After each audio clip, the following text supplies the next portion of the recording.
There we go. That's the right music now. Welcome everybody to Running Through the Jungles NFL Super Bowl preview. You know, I know this is we've titled it NFL Pick'em Show, but guess what? We only have one game that we're going to preview and pick. So you know what? It's the NFL Super Bowl preview with my boy Justin. How you doing, buddy? You know, I'm actually doing pretty good. So, you know what? Let me kind of bring this to you. So, last week when we did our show, our Pick'em show last week, and I did the playback on our audio version of it. And as I was listening to us talk, and I was hearing myself talk, one of the things that I was taking very high notice of is that I like to say the phrase, at the end of the day. I say that so much, apparently. I think I counted maybe 11 times of me saying the phrase, at the end of the day. So here's what I'm going to do. I'm going to bring the music down just a tad bit here, because, and I'll make sure I'll pump it back up here for our audience, because it is nice little funky little laid back jazz. So here's what I'm going to talk to the audience for those that's listening on the live stream, or those that's going to tune in later on the feedback, and to you, Tim. We're going to do a little drinking game. And when I say drinking game, I'm going to mean me. If I say the phrase, at the end of the day, I'm going to take a lovely shot of Crown Apple. Oh, boy. All right. And then to catch myself, I'm going to play this soundbite here. When that soundbite gets played, I need to stop whatever I'm doing or saying, and I need to take a shot. And I already have my shot glass ready. And just for the time, just for the sake of it, because I said it damn near 11 times last week, I want to do a shot right now on the air. So, this question, Tim, in a long roundabout way, I'm doing good, but I had to catch myself. It's a right way to kind of do some self-corrective actions by doing this kind of thing. Because what I don't want to do is keep having myself keep saying stuff, and I got to catch myself in these habits that I'm doing. Yeah. We are at the end of the day shot. And it is the end of the day. So take a shot, buddy. Good job. Look at there you go. Yeah. I need. Yeah. That's For me, that's a good start. You know, I feel you because I go back and listen to us as well. And my wife's like, "Why are you listening to your show?" I'm like, "Well, it's because I want to see if I'm progressing and getting any better. And am I I don't want to say this phrase, but am I exciting myself? And, am I learning something? And do I seem exciting to the listeners out there, to the viewers out there, or am I just boring and, oh damn, Tim's online again. Here we go. But we get a lot, to be honest with you, Justin, we get a lot of positive feedback from our listeners as well. I have friends that really listen to our show and everything, and they enjoy our show and how we, touch the whole NFL. We just don't focus on the Cincinnati Bengals. And I think this is a good positive for us to just not focus on one team, but to focus on the NFL and to have that positive feedback. They're like, we really enjoy your Friday show because you guys are having fun. You're talking about other teams besides just the Cincinnati Bengals, because a lot of people, it's a small market. It is. The Cincinnati Bengals market is a small market. We're not the Pittsburgh Steelers. We're not, the Dallas Cowboys or the Kansas City, these big teams that are out there, and everybody, we're a small market. We're trying to build. But that being said, people, whoever's listening, whoever's watching, I don't have any viewers right now, but I want you guys to share us with your friends. I know not everybody wants to listen to the Cincinnati Bengals stuff. I get it. But come and watch us on Fridays. When we start the regular season back up, hopefully Justin and I, Justin will return with me on Fridays, and we can spit about the NFL in the regular season as well. Yeah. But if you're a Cincinnati Bengals fan and you want to hear just about Cincinnati Bengals, come join our shows on Wednesdays. after the game also, and then of course the previews that we do on Wednesdays as well. But Yeah, yeah, you said a lot there, and I think it's really pertinent to unpack this thing.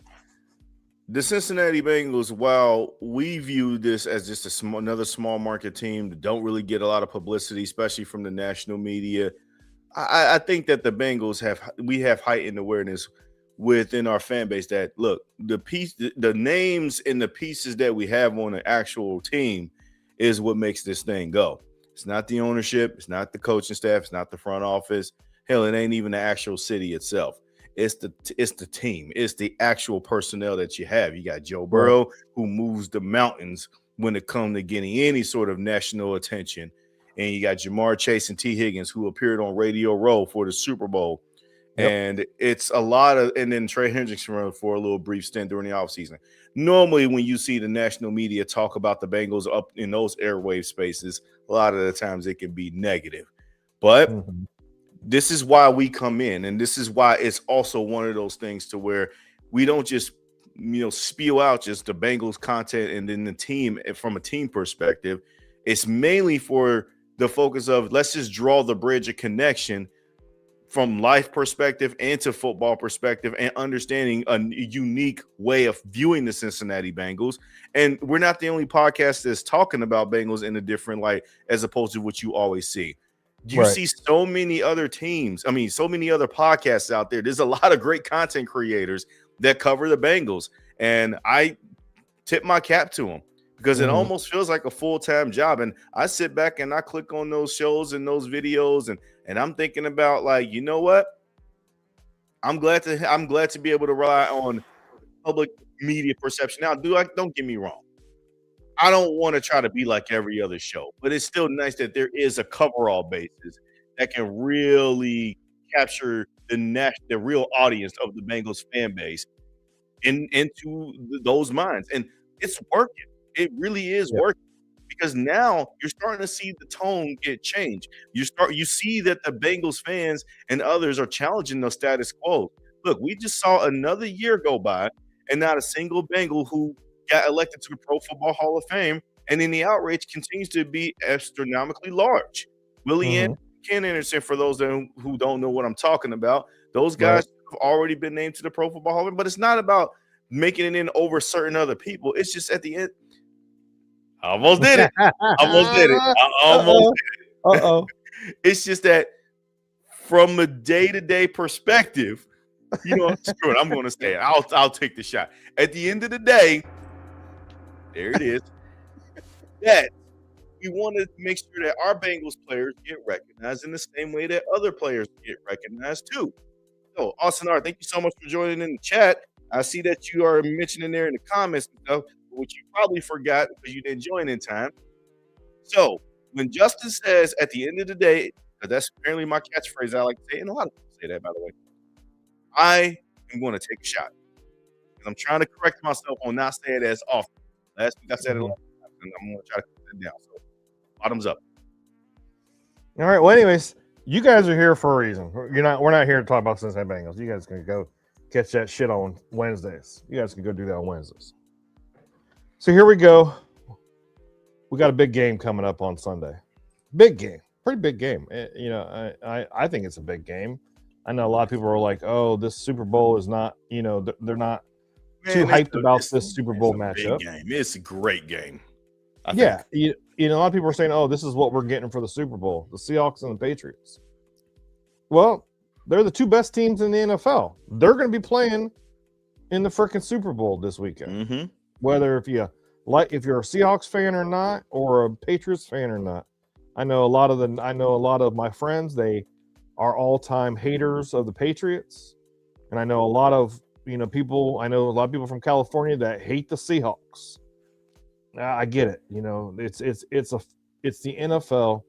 We all have our favorite teams and we all have our teams that we hate. We all do. I don't care what you say. You hate a team regardless of where they're from and who they play for. You hate them. But we have the Seahawks versus the New England Patriots at 6:30 Eastern Standard Time on NBC, live from Levi's Stadium in Santa Clara, California. It says it's going to be 67 degrees and overcast and 7-mile-per-hour wind. The over-under is a 45.5 over-under. It's a 4.5-point spread. That means, if you guys don't know, when you see negative 4.5, that means the Patriots are getting 4.5 points. So if you were to bet the Patriots to win, you would get 4.5 points. If we'll say if New England scores 23-20, they get 4.5 points. If you're booking it with the betting sites, and you'll get 4.5 points added onto that. So that means the Patriots would win. Or better yet, let's give you another better example. We'll say the Seahawks win 21-20. Well, you get 4.5 points there, Patriots guy that you picked, and so you're still going to win. All right, so that's how that works. So you want the if you're betting on the Patriots, you want to score 5. Well, you want to cover those points, that spread. But anyways, Justin, here we go. Let's go. We got the Super Bowl coming up. We got the Seahawks and the Patriots rematch from what was it, 2005, 2006 season? No. Or 2004, 2005 season. No. You talking about the last time these two met up in the Super Bowl? Yeah. What year was that? Nah, that was 2014. The Malcolm Butler interception. You're right. I'm sorry. I'm losing my dates here. So I was thinking like, oh Lord. I don't know why I was thinking 2004. But 2014, the Patriots won on a interception, pretty much. They had Seahawks had the best running back in the game.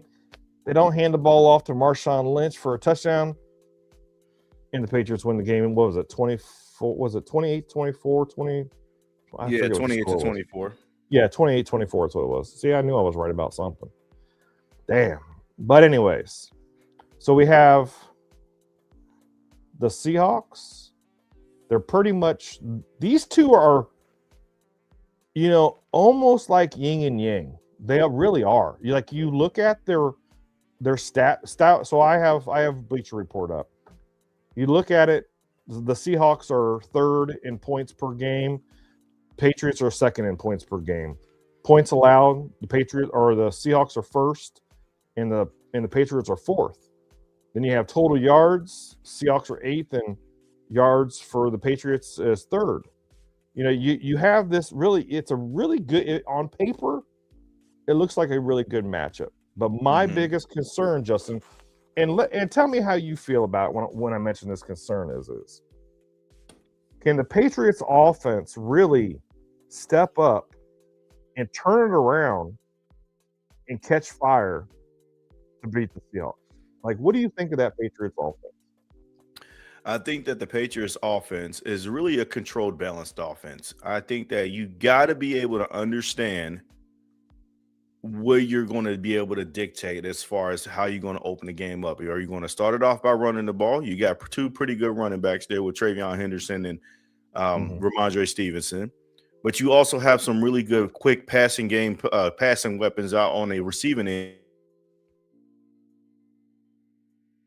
And too, with obviously you got Stephon Diggs, who we already know, Kayshon Boutte, and even the tight end Hunter Henry, he's still there. And Drake May, he does have to be able to be disciplined enough to pick his spots and really just let the guys just kind of carry the load for him.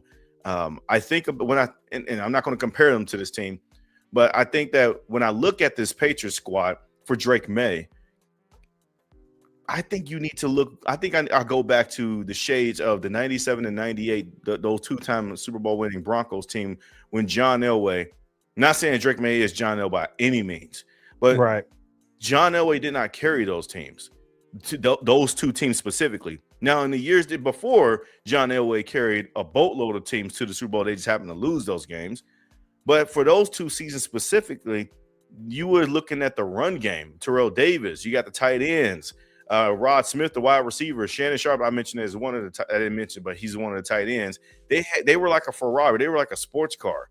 And all John Elway just really had to do was just keep it in first gear. He still made his plays, but for the most part, man, just hand the ball off to TD, and he gonna score. He gonna get you his, and he gonna get you where you need to go. if you're the New England Patriots, now you are not to that level where you got any recognized name branded talent outside of Stephon Diggs, at least on offense. I like what I see for some of their pieces, but they are still really just like a makeshift, nameless, gray faces guys on that offense that just happen to collectively come together. And we don't really know if they've truly been battle tested or not. So it is going to be tough for them because the Seahawks defense is no joke by any means, but there are opportunities to exploit the weakness in whether if it's the passing game or establishing a run early on at first. I think there is still a way for the Patriots to be able to show that, hey, look, we belong in this game, and we're going to make sure that we go out there and start punching them in the mouth early, at least from an offensive standpoint. Yeah. And then so now we have some injuries that are going on, kind of injury concerns that we got going on. Mm-hmm. We got Drake May's shoulder. We got Sam Darnold's oblique, which we already seen. We could put that oblique thing to rest because we've seen what Sam Darnold can do, even with that whole oblique issue. And then we got Nick Emmanwori's ankle. Now, do you think Drake May can push through and step up and do what he needs to do with that shoulder? Because that shoulder is going to be a big issue. And then also his shoulder versus Nick Emmanwori's ankle. Emmanwori, we know he is a big factor for that defense. The way McDonald likes to play football, he plays that linebacker safety hybrid position. Mm-hmm. I know Austin Art brought up the whole Drake May, if he's good to go or not. With those two injuries that are going on each side of on different sides of the ball for each team, Justin, what do you think is going to be the whole factor that's going to either help the team win or cripple them and be a loss? Well, it's going to be an interesting chess match. Drake May with the shoulder injury, which I don't really feel like it's that serious that people are making it out to be. Mm-hmm. Nick Emmanwori, his ankle injury, I think that could be a little bit frightening because if he's not on the field, there's your opportunity to exploit the weakness there. He changes that field of the defense of how it looks, how it operates. He really operates like Kyle Hamilton in Baltimore. And you got to be concerned if he's not making the right ankle cuts, if he's not checking the tight end at the line of scrimmage, jamming them at the line, and then covering them in the slot, potentially rushing the passer, defending the two gap, whether if it's the fire zone that he's protecting or he's just actually being the guardian of the outside to the sticks to make sure that they don't just get those easy, quick passes for a first down. That's Nick Emmanwori's really bread and butter. He really is like that. I think of if I'm a chess player, I think of the bishop. That is one of those pieces that just moves diagonally across the board there. You can also talk, he can be like the queen piece, but that's very cliche to say that. But Nick Emmanwori, he's not the main thing that makes that defense go, but you can see him truly being a captain as far as the years go. They got a lot of great young pieces on that side of the ball. So if he does ultimately miss some time, like let's say for a quarter or something, where he's still getting his feet underneath them, his sea legs underneath them, they'll be fine. They got guys that can really, really kind of just come into their own there. They still got Devon Witherspoon.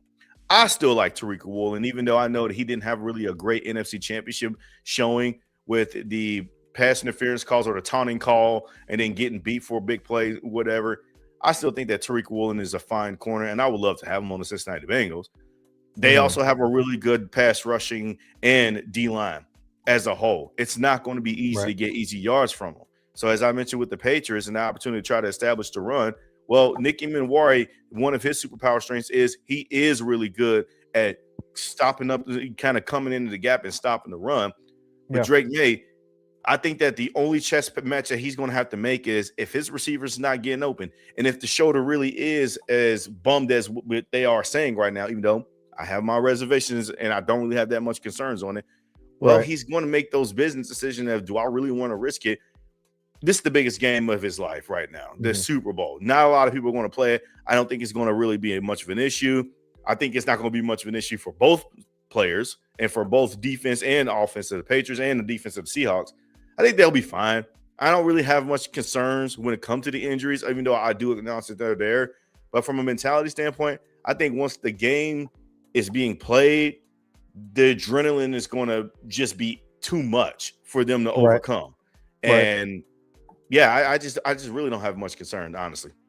Okay. All right. So next one, you know what? So I'm gonna just be talking about some random stuff during this game, players. You know, I'm just gonna be doing this kind of thing just because I don't want us to be like, oh yeah, you know, what's your thought about this game? And we'll get to that when we get to the end and when we pick our who we think we're gonna win. So my next concern is Justin. So you have the offensive player of the year of JSN. He had 109. He caught 119 passes for 1,793 yards, 10 touchdowns. But you got one of the top corners in the league. You know, really, Christian Gonzalez. My thing is this: is Gonzalez going to be shadowing JSN all game long, or are the Patriots going to bracket him with two defenders and use Gonzalez to take away Shaheed or Cooper Kupp instead? Yeah. You know, what do you think, you know, if you're Mike Vrabel, would you have your best corner on the field shadowing the best wide receiver on the field all game long? Because I know if I was the defensive coordinator or the head coach that is the defensive play caller, I'm having my best corner shadowing JSN the whole freaking game. What do you think? I think that if you're the Seahawks, you're exploiting the obvious mismatch of speed between Rashid Shaheed and Tariq Woolen instead. That would be my opportunity if I'm the Seahawks on offense. I understand that you got the Offensive Player of the Year award winner in JSN, but man, Christian Gonzalez is no joke. He is really good. And he's always been good. It's just that the Patriots just hadn't been good until this year for you to finally get him some name recognition. And if you ask me personally, and then because he was also hurt his rookie year too, but he came in, he just started playing real good football. But also too, if you really paid attention to him for a while, like for this season, you can make an argument that like, yeah, he's kind of the engine that makes that defense go. And I know that the obvious name is Milton Williams because he signed that contract and that free agency contract in the offseason. And then they got Christian Barmore, but Christian Barmore was hurt for majority of the year. He just actually got back not that long ago in the midway through the regular season. I think that I don't want to say that he's a shutdown corner, but he's not the kind of corner that you can just take chances on this stage. And I know that you want to get your guy JSN open, but one of the things that the Patriots have that the Rams didn't have in the title game is that they did not have a shutdown corner that JSN couldn't beat. Well, the Patriots kind of got that. I'm not saying you don't avoid him. I'm not saying that you avoid him. You still got to be able to take your opportunity and your matchup and not be scared to throw that direction, even if Gonzo is on top of JSN. Like, take your chances. If he's one-on-one and they're going to trust him to stay on the island, I'm going to still shoot my shots. Even if Gonzo makes a play, he makes a play. I'll tip my cap to him. But I know he can be had. I mean, look, if Jarrett Stidham was able to throw a long ball touchdown over him in the AFC Championship game, brother. Come on. Like, JSN can make some plays happen no matter who's on him on this Patriots defense. But I don't want to just say like, you look, if you're the Patriots and the coach now, Mike Vrabel, he's a brilliant coach of the year winner. Congratulations. I knew that should have happened. Although Mike McDonald was a shoe-in for that as well too. Mike Vrabel's a great coach. He's going to make sure that his best players are in the proper key positions. But I think if you're the Patriots defensive coordinator, and honestly, I ain't gonna lie, I don't even know who that is because when you think of the Patriots coach, you think of Mike Vrabel and Josh McDaniels on offense. Well, you know, Vrabel's calling the defense. We all know. Well, that's been his calling card. But but my take is that if this is an opportunity to move Gonzo around, because the Seahawks got a boatload of weapons that they can spread the ball around. You already mentioned Cooper Kupp. Now, Cooper Kupp is not a premier target, but I can see them featuring him early in this game just to set JSN up for later to close it out. I can completely see that. I also see Rashid Shaheed being a guy that where they're going to do these gimmick style plays to where they can probably do like a pitch pass out of the backfield, have him run a couple of goal routes next to JSN so that way it can free him up to get single covered, because you got to respect the speed of Shaheed, and you got the tight ends threats. now they don't have the big names in Seattle when it comes to their tight ends, but Right. they tend to make plays when they're called upon. I think of that second Rams game on Thursday Night Football to where the tight, I'm blanking on his name.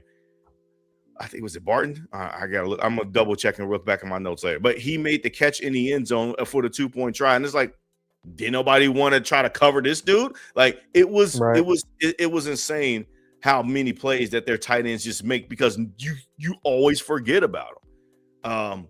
No. I mean, but to answer your question, I mean, I don't think that you need to focus on. If I wouldn't focus on Christian Gonzalez following JSN the whole time, although that is the highlighting matchup that you're going to pay attention to. All right. So next one up, and here's something that everybody's like. I know a lot of people are talking about this. Kenneth Walker as the feature back in Seattle. Mm-hmm.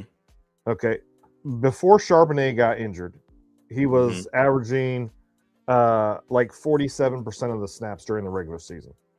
Well, after Charbonnet got hurt, he was a feature back, 62%. One game, 63% of the snaps. Against the Rams. Do you think? Because we already know it's going to be the obvious thing. Kenneth Walker is going to be the feature back, and he's going to be getting most of the runs over George. I can't remember what the hell his last name. The backup halfback for the Seahawks is. I know his name's George, but I can't remember what his last name is. But we know Kenneth Walker is going to get the majority of the snaps. But do you think Kenneth Walker can carry the load and help secure a Super Bowl winner for the Seahawks?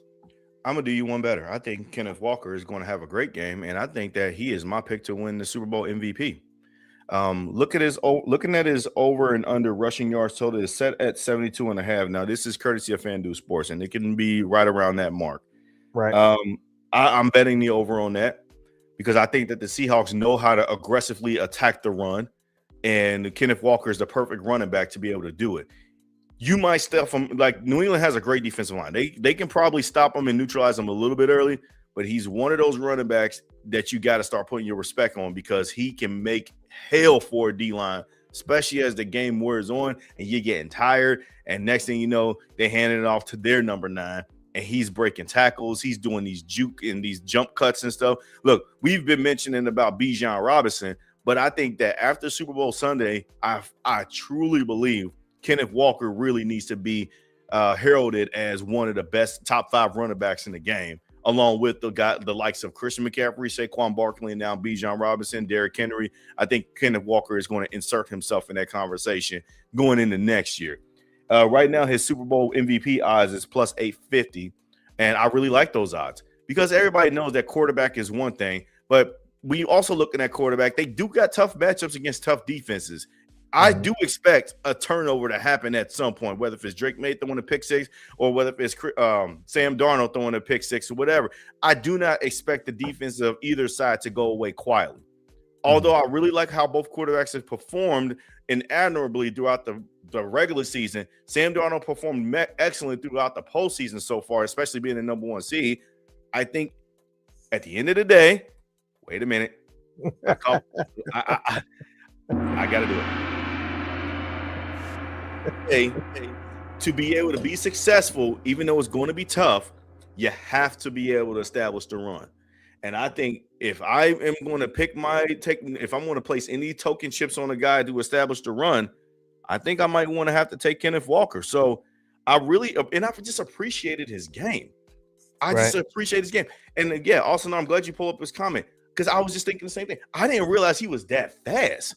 I didn't think he was that fast. Like I thought he was like a bulldozer, but I didn't think he was that quick. So you know who Kenneth Walker reminds me of, and I might be wrong, but he kind of reminds me of a Fred Taylor. That's a good comp. That's a really good comp. But he's a little faster than Fred Taylor. Yeah, a bowling ball with fast legs. Yes. Yeah. I agree. That's what he reminds me of. Yeah, he's a little faster than Fred Taylor ever was. Or maybe even a Frank Gore. Maybe a Frank Gore, too. Maybe it's really hard. He does have that. Frank Gore was, he was a shorter statue, lower to the ground, bowling ball around, Next you know, he was balling around. Next thing he was gone. Yeah, Frank Gore was more downhill in his prime, though, too. Yeah. But I absolutely can see that. Frank Gore, the reason why he lasted in the league so long was because, well, again, when you're a downhill runner and you just take care of the small shit right, there's always going to be a place for you. So it ain't like that you were going to sign him to be a feature back. Those days numbered after he left the San Francisco 49ers. But he was just always there to make plays if you needed to him to. I think Kenneth Walker is a little faster. Yeah, you're right, but think about it though. I remember watching the playoff game. I can't remember. I think it was against the 49ers. I want to say it was the 49ers. It was like 3rd and 19. The Seahawks handed the ball off to Kenneth Walker. He runs the damn ball for a freaking first down. Just bowling ball his way through the offensive line, through the defensive tackles. Gets through the linebackers into the secondary and gets a first down. That's why he reminds me of Frank Gore so much, because he really does. That's what he really does. He's good at it. Strong leg. He has very strong legs and can just push the ball down the field, and that's what I love about him. But you know me, if you watch Running Through the Jungle, you know I'm a run the damn ball type of guy. So that's what I love about it. But one more thing. Let's touch on one more subject, Justin. So the Seahawks are like the 3rd highest in zone defense. And according to some stats that I'm looking at, Drake May is arguably the best quarterback in the league against the zone this season. Do you think Drake May can actually step up and take advantage of this zone defense, or do you think this zone defense of the Seahawks? I about said Cincinnati Bengals, wrong show. But do you think this zone defense of the Seahawks can take care of business, can step up, break up plays, put pressure on Drake May with 3 or 4 guys? You know, no real big rushes, because we've seen it happen. We've seen what they can do. What's your opinion on this whole Drake May is the best quarterback against zone defenses going up against this Seahawks zone defense this Sunday? I think people are prisoner of the moment and not really taking the understanding that this has kind of been a down year for the league across the whole. The Patriots are not battle tested. Okay. They've only really beaten a couple of teams that you really liked, namely one of them being the Buffalo Bills. And then they also lost against the very same Buffalo Bills too, when they played each other the second time around. Yep. I understand where people are really giving Drake May his flowers, because there was a stat that was going off that he's the best deep ball passer in the NFL of this year. But again, a lot of that comes to your competition does matter. Let's just stop with the whole naysaying. Yes, I already took my shot. Okay. The competition really does matter. And I don't like this whole switcheroo that we're now playing in the national media, not really want to say, not really wanting to say what everybody's already thinking, is that the Patriots haven't even been battle tested for real at all. Right. That they're here because Mike Vrabel is one hell of a coach, and they can win this game because Mike Vrabel is one hell of a coach. And if they do ultimately win this game, it is because Mike Vrabel is one hell of a coach, and they should hand out the MVP awards to Mike Vrabel. That's when I think of how this current structure of this New England Patriots and how they operate are. I am going to give credit to where credit is due with Drake May. Yes, he's been great at really throwing the ball downfield, taking advantage of those too high shells, those cover 2 looks. He's done a great job with that. But how much of that is really the scheme versus the player personnel, the other opponents that you go against? He also has moments where he just looks very frightened in the pocket. Think of when the Patriots played the Bengals in Cincinnati during the regular season. The Patriots had no business losing that game or making that game close based off of the roster construction of what was left from the Bengals. They had no Joe Burrow. Jamar Chase was suspended that game. T. Higgins was playing, but I think if I'm not mistaken, he got hurt or whatnot. And that was Joe Flacco's final game that he played, and he was already sort of on the downswing of his starter season, and he threw the picks. Like, they didn't win that game because of him. Drake May started bad in that game. Threw a pick 6 to Geno Stone for crying out loud. Yes, he ended up getting right in the second half, but was it really all that great, or was it the Bengals defense was just still that bad? That you're really just asking yourself a lot of these questions. Now, when you look into the playoffs, that's really your testament. Those were some good defenses that he saw in the playoffs. The Chargers defense, the Texans defense, and the Broncos defense. He made some plays here and there, but it wasn't nothing special. It was mainly the team's other quarterbacks going against their defensive looks and their defensive fronts really pissed down their leg and really overshadowed. Whereas I feel like that if he would have went against a more formidable, higher potent offense, like the Chiefs in their heyday, like the Bengals with Burrow, like Josh Allen, Lamar Jackson, in my opinion, and I know that he beat the Ravens, in my opinion, I just don't feel like that in the playoff setting. We can say about Lamar's number all we want to in the playoffs. I just think that the Patriots do not match well against those quarterbacks. That's what I think. And I think that the defense know how to fundamentally swing their way to neutralizing his best efforts.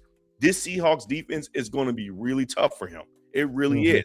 That doesn't mean he can't make the throws. He certainly can. He has the arm strength. He has the legs to be able to escape out of the pocket. He's a really good quarterback. He is definitely on this trajectory of maybe after the end of year 3, if he keeps up with this pace, you may actually have to put him into that elite conversation. But I'm not there yet, and he still has to take another step to be able to do it on a biggest stage. But if he has a lackluster performance kind of a game, kind of like how it's been during the rest of his playoff run, I'm sorry, but then there's going to be those questions like, well, he got a ring. But it's going to be the question like, dude, are you really elite like that? Or are you just a glorified version of Eli Manning? Yeah, that's facts. Those last 3 playoff games that Drake May played have not been good. I don't care what anybody says. There's a reason why Drake May did not win MVP, because Matt Stafford played MVP football all effing year long. Matt Stafford played MVP football. We said Matt Stafford was going to be MVP. What was it, around week 6 or 7, 5, whatever the hell it was. We knew he was playing MVP football. He kept playing MVP football throughout the whole entire year, all the way into the end and through the playoffs. Yeah. And I said this before. Drake May, to me, he's not a game changer. He really isn't. To me, he's not. He's not one of those guys like Matt Stafford, or even Sam Darnold, because we've seen Sam Darnold do it. Get very little time, march down the field, score a touchdown. I don't feel that way about Drake May. He hasn't had to be put in them positions very much to be able to tell us that at all, really. So because those last 3 games, even though they've won, they won, but the performances, that offense on that side on the Patriots have not been that good. No, and he's going to really need to step up. Take the AFC Championship game. Now, people are going to say, well, did you see how he made the play in the end to seal the win for the Patriots against the Broncos? Was that a great play by him, or it was a good play by him. He scrambled and ran for the first down so that way they can just go ahead and run out the clock. Or was that a great play call? I think that's more so about like the coaches setting him up perfectly for him to be able to make that play to be able to close the game out. Both things can be true. He hasn't put enough proof into putting on tape for me to be able to insert him into those elite conversations yet. I think that he has a chance to really win games that he is not really favored in an environment such as, well, it's not going to be in Seattle, obviously. It's in Santa Clara, but you're going to see a lot of Seahawks fans travel and dominate for the home field advantage in this crowd because they got basically the West Coast home field advantage here. Then again, it is a Super Bowl. It's like a very commercialized event. But the Patriots are definitely going to have to be – this is their true battle test. Now, they've seen the defenses here, but it really wasn't the true battle testing that we all thought that it was going to be with respect to the defense that they saw, because they did play good games against those defenses to an extent. Yeah.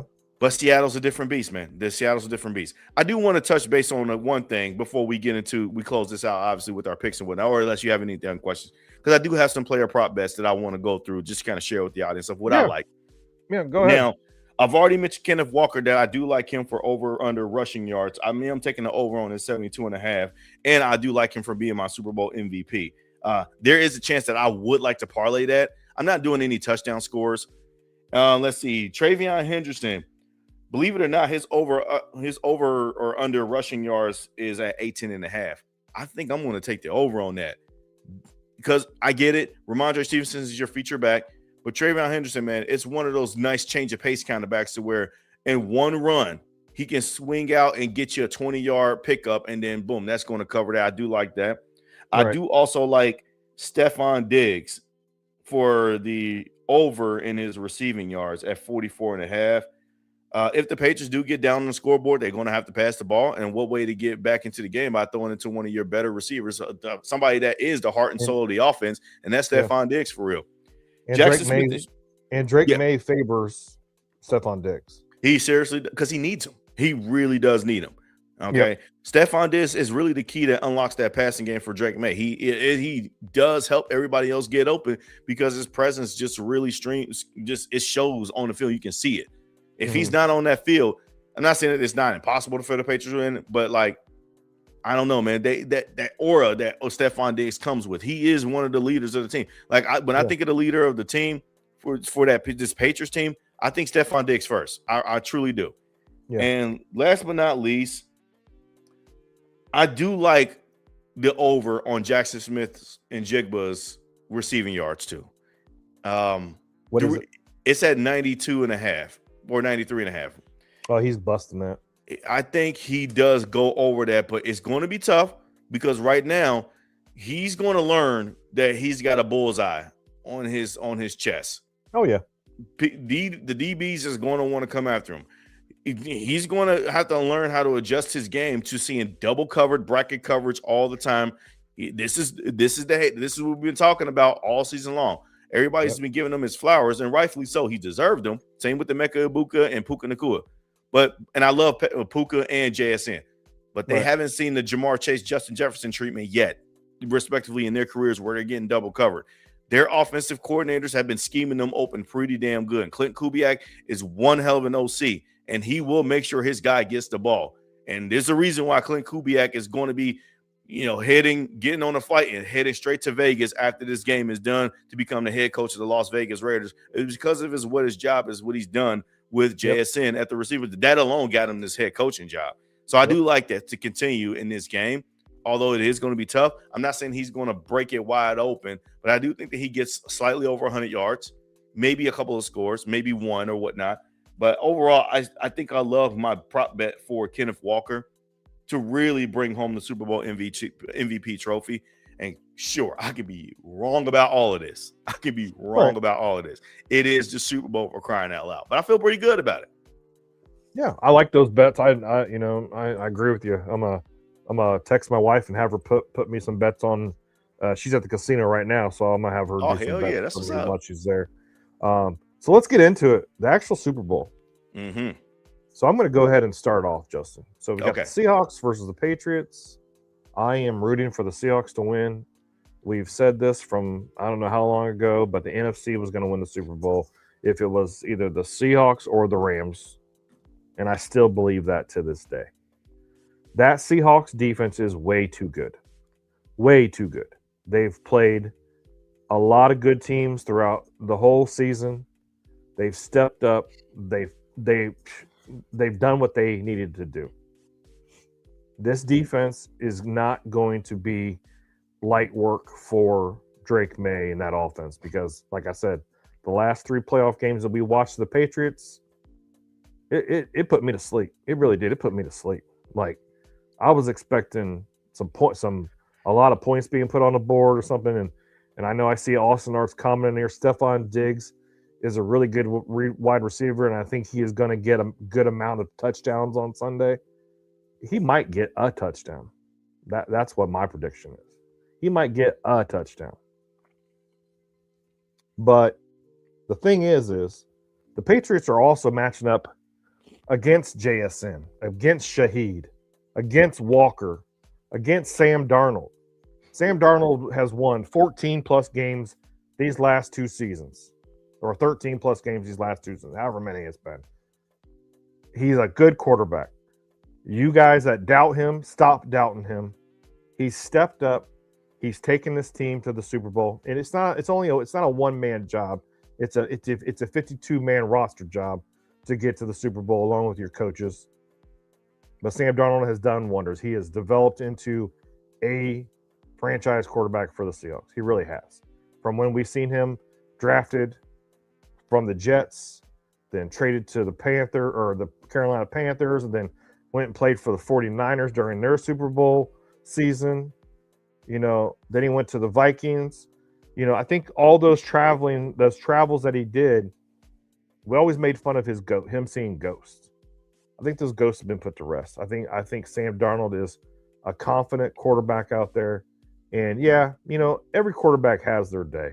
We've seen Matt Stafford throw 3 or 4 interceptions in one game this year. We've seen Sam Darnold throw 3 or 4 interceptions in a game. We've seen Joe Burrow throw three interceptions. We've seen it. We've seen all these great quarterbacks have just a bad day. But I think Sam Darnold's going to step up and keep playing great playoff football. And I want to give the Patriots the flowers where the flowers are due. Vrabel has done a great job with this team. He really has. To see Drake May step up as a second-year quarterback and, really play that position very well. He was also in the conversations of MVP as well. But like I said, he's not Matt Stafford. He's not Joe Burrow. He's not, the likes of Patrick Mahomes or Josh Allen. Not yet. He might get there, but coaching has really done great for the New England Patriots. Trayvon Henderson, rookie out of Ohio State, has had a great year. Stevenson, I was actually surprised Stevenson was even still on the field after all those fumbles and stuff. He was having a lot of fumble issues going on at the beginning of the year. He was fumbling the ball a lot, but he's stepped up. He's taken, the main carries of for the regular season. But unfortunately for me, I'm just going to pick them. I think the Seattle Seahawks win this Super Bowl. They get their revenge from losing that one against Tom Brady and the Patriots in 2014. What's your score prediction for this one? My score prediction, I'm going to say the Seahawks cover. I'm going to say it's going to be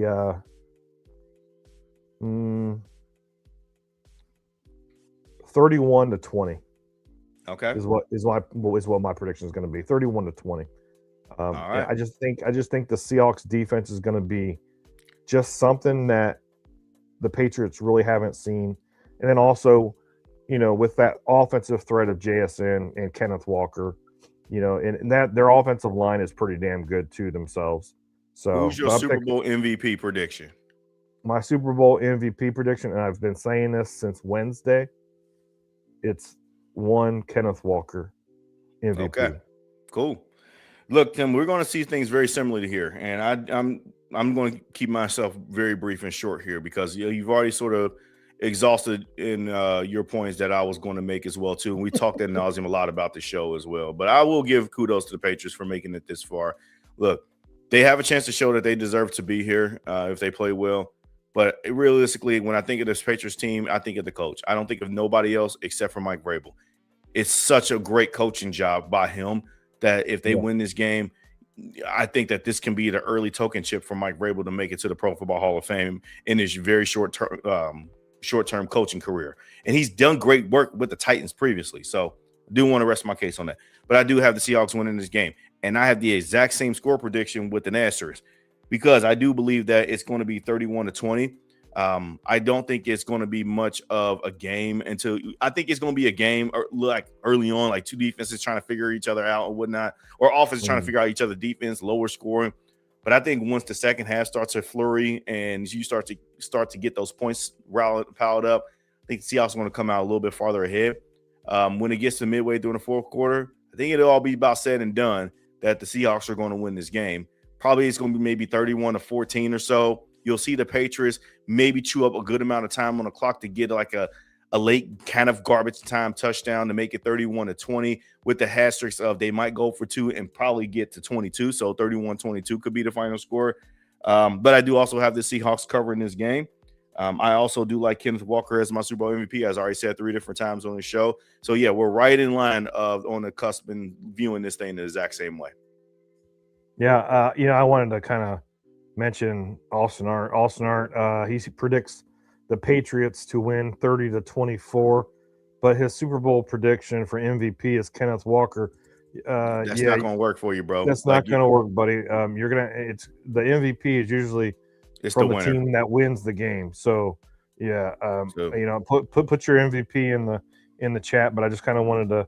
He's picking the Patriots over the Seahawks 30-24.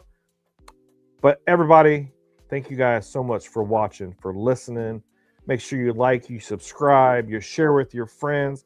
Like, share us, guys. We're trying to grow here. I'm not making no money. I do this for free. I do this because I love football. I love my Cincinnati Bengals, and I love sharing my knowledge.